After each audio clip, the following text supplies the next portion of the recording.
ഞങ്ങൾക്ക് മൂന്നാമത് ഒരു ആവശ്യം.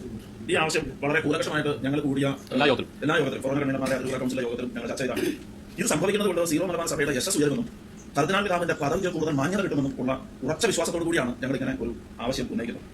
പിതാവിനോട് തന്നെ നേരിട്ട് ഈ ആവശ്യം വളരെയധികം മനസ്സിന് വിഷമമുണ്ട്. പക്ഷേ എന്നാലും ഞങ്ങൾ ഇങ്ങനെ ആവശ്യം ഉന്നയിക്കാൻ ആവശ്യം ഞാൻ വായിക്കാം. അങ്ങ് ഞങ്ങളുടെ അതിരൂപതയുടെ തലവനായിരിക്കെ സംഭവിച്ച ഈ ഗുരുതരമായ വീഴ്ചകളുടെ ധാർമ്മിക ഉത്തരവാദിത്തം ഏറ്റെടുത്ത് മാതൃകാപരമായി അങ്ങ് സ്ഥാനത്യാഗം ചെയ്യാം. ഇതാണ് ഞങ്ങളുടെ ആവശ്യം. ഞങ്ങളുടെ വന്നിരിക്കുന്ന പേരുടെ ഒപ്പിടാത്ത ആളുകളുടെ പേര് കിട്ടണം. ഔദ്യോഗികമായിട്ട് നമുക്ക് പിതാവിന് കൊടുക്കാം. മോഡൽ ഉണ്ട്. ഞങ്ങളെ സംബന്ധിച്ച് ഞങ്ങൾ കാണുക, ബെനഡിക്ട് 16 മാർപ്പാപ്പ അദ്ദേഹത്തിന്റെ ആരോഗ്യം പരിഗണിച്ചു, അല്ലെങ്കിൽ സഭയെ നയിക്കുന്നതിൽ എന്നേക്കാൾ മികച്ച ആൾ വരുന്നതാണ് നല്ലതെന്ന് തോന്നി സ്ഥാനത്യാഗം ചെയ്യുന്ന നമുക്ക് മാതൃകായ വ്യക്തിയാണ്. ഭഗവത്ഗീതയിൽ പോലും പറയുന്നുണ്ട്, ഒരു കുടുംബം നന്നാവാൻ ഒരു വ്യക്തി ഒഴിഞ്ഞു പോകണമെങ്കിൽ അയാളെ ഉന്മൂലനം ചെയ്യാൻ കുഴപ്പമില്ലാന്ന് കൃഷ്ണൻ പറയും. ഒരു ഗ്രാമത്തെ, ഒരു സമൂഹത്തെ രക്ഷിക്കാൻ. അപ്പോൾ എറണാകുളം അങ്കമാലി അതിർത്തി മാത്രമല്ല, സീറോ മലബാർ സഭയ്ക്ക് പോലും ഈ പ്രശ്നം കളങ്കമായി തീർന്നുകൊണ്ട് ഇതിന് അങ്ങ് തന്നെ മാതൃകയാവണം. ആദ്യം തന്നെ എല്ലാവരോടും ക്ഷമ ചോദിച്ചുകൊണ്ടാണ് ഞാൻ ഈ വീഡിയോ ചെയ്യുന്നത്. ഞാനിതിൽ ഇവരെ ഉപയോഗിക്കുന്ന വാക്കുകൾ കാരണം അത്രയും വൃത്തികെട്ട രീതിയിലാണ് ഇവർ സംസാരിക്കുന്നത്.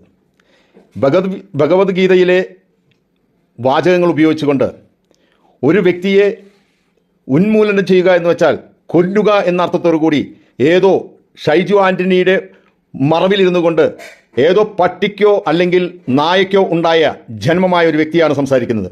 അവൻ്റെ മുഖം പോലും ഇതിൽ കാണിക്കുന്നില്ല. ഈ നെറികെട്ട നായ ഭഗവത്ഗീതയെ ഉദ്ധരിച്ചുകൊണ്ട് സംസാരിക്കുമ്പോൾ ഇവൻ ചെയ്യുന്ന പ്രവൃത്തി ശരിയോ തെറ്റോ എന്ന് ഇന്നേ വരെ ഈ നാറി ചിന്തിച്ചിട്ടില്ല.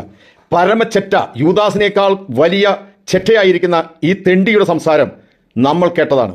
ഷൈജു ആൻ്റണി എന്ന് പറയുന്ന നെറികെട്ട 3 അച്ഛന്മാർക്ക് വേണ്ടി അതിൻ്റെ കൃത്യമായ വിവരണം ഈ വീഡിയോയുടെ ലാസ്റ്റിൽ ഗവൺമെൻറ് അന്വേഷിച്ച് കോടതി വിധി നടപ്പാക്കിയ വീഡിയോ കൂടി ഞാൻ ഇതിലിടുന്നുണ്ട്.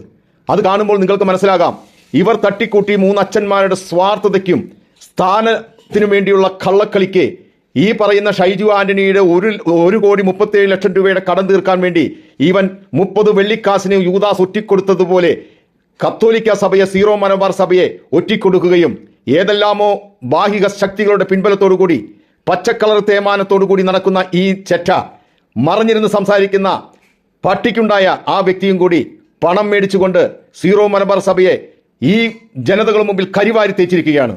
ഇവന് തൂക്കുകയറല്ല വേണ്ടത്, ഇവൻ സ്വയം മാറ്റാക്ക് തന്നെ ഉപയോഗിക്കുന്നു. അങ്കമാലി അതിരൂപതയിലുള്ള കത്തോലിക്ക വിശ്വാസികൾ ഇവനെ ഉന്മൂലനം ചെയ്യണം. ഈ സ്ഥാനമോഹത്തിന് വേണ്ടി നിൽക്കുന്ന ഇപ്പോൾ ഭരിക്കുന്ന പിതാക്കന്മാരും 10-40 പിതാക്കന്മാരുടെ സമിതിയിൽ ഈ കാട്ടുകള്ളനെ എങ്ങനെ വന്നു എന്ന് നാം ചിന്തിക്കേണ്ടതാണ്. ആരുടെയെല്ലാം പ്രലോഭനങ്ങളാൽ ഈ നെറികെട്ട നായയെ നമ്മൾ പുറത്താക്കാൻ ശ്രമിച്ചില്ലെങ്കിൽ ഭാവിയിൽ നമുക്ക് ഇതിനേക്കാൾ വലിയ പ്രഹരമേൽക്കേണ്ടി വരും. ഇനി കോടതി വിധി നിങ്ങൾ കേൾക്കുക.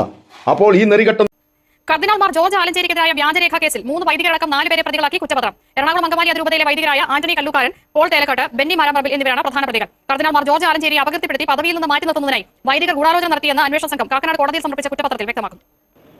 കർദിനാൾ മാർ ജോർജ് ആലഞ്ചേരിക്ക് കള്ളപ്പണ ഇടപാടുകളിൽ പങ്കുണ്ടെന്ന് വരുത്തി പൊതുസമൂഹത്തിൽ അപമാനിക്കുന്നതിനും സീറോ മലബാർ സഭയുടെ പാത്രിയാർക്കീസ് പദവിയിലെത്തുന്നത് തടയുക കൂടി ലക്ഷ്യമിട്ട് വൈദികർ ഗൂഢാലോചന നടത്തിയെന്നാണ് കുറ്റപത്രത്തിൽ വ്യക്തമാക്കുന്നത്. ഇതിനായി വിദ്യാർത്ഥിയായ കോന്തുരുത്തി സ്വദേശി ആദിത്യ എസ് വളവിയുടെ സഹായത്തോടെ കൊച്ചിയിലെ പ്രമുഖ ഹോട്ടലുകളിൽ ബിനാമി പേരിൽ കർദിനാൾ ഷെയറുകൾ വാങ്ങി നിക്ഷേപം നടത്തിയിട്ടുണ്ടെന്ന പേരിൽ വ്യാജരേഖ ചമച്ചു. 2 സ്വകാര്യ ബാങ്ക് അക്കൗണ്ടുകളിലൂടെ 87 ലക്ഷം രൂപയുടെ ഇടപാട് നടത്തിയതിന്റെ രേഖകളാണ് നിർമ്മിച്ചത്. എന്നാൽ രേഖകളിൽ പറയുന്ന ബാങ്ക് അക്കൗണ്ട് കർദിനാളിന്റെ പേരിലില്ലെന്ന് പോലീസ് അന്വേഷണത്തിൽ കണ്ടെത്തി. എറണാകുളം അങ്കമാലി അതിരൂപതയിലെ വൈദികരായ ആന്റണി കല്ലൂക്കാരൻ, പോൾ തേലക്കാട്ട്, ബെന്നി മാരാമ്പറമ്പിൽ എന്നിവരുടെ നേതൃത്വത്തിലായിരുന്നു ഗൂഢാലോചന. വ്യാജരേഖ നിർമ്മിക്കൽ, ഗൂഢാലോചനയടക്കം 9 വകുപ്പുകളാണ് പ്രതികൾക്കെതിരെ കുറ്റപത്രത്തിലുള്ളത്. 84 രേഖകൾ കോടതിയിൽ സമർപ്പിച്ചിട്ടുണ്ട്. വ്യാജരേഖ നിർമ്മിക്കാൻ ആദ്യത്തെ സഹായിച്ച വിഷ്ണു റോയെ മാപ്പുസാക്ഷിയാക്കി.